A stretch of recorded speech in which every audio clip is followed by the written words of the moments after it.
recording now.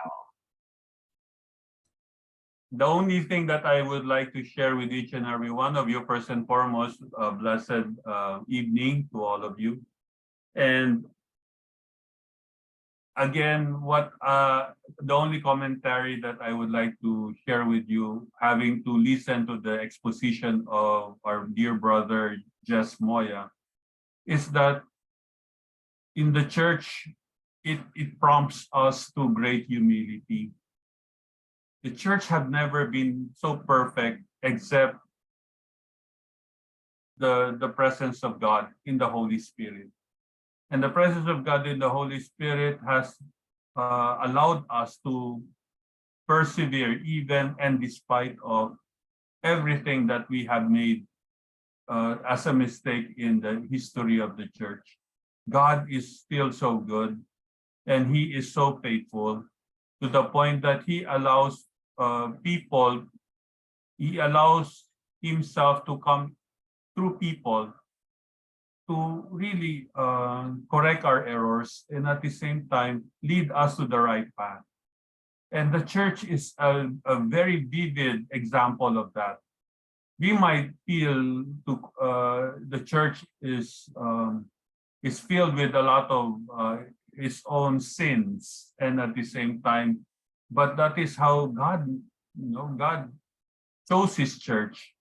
He chose the church with all its imperfections, in all its humanity, and yet in history, you can always see that God makes a way to bring us all together. And through his words, and at the same time through leadership of people, both in the apostles and at the same time of the church leaders. As we go further with, you will see how God bring out leaders in the church to defend at the same time to champion his word and at the same time his truth. And I just would like to say that no matter what we see in both in our past and in our present, this same imperfections or lessons we may not have learned yet, it continues to bring us to this kind of purification as we evolve more fully to become really the church of the living God.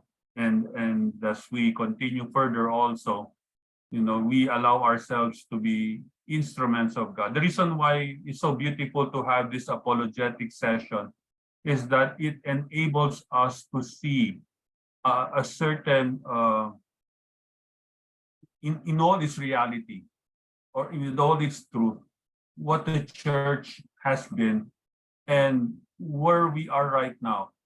It has its correlation, and yet God calls us to contribute for making this church evolve to something more relevant, more in context, more in truth, and at the same time, more in that aspect of his mission of love.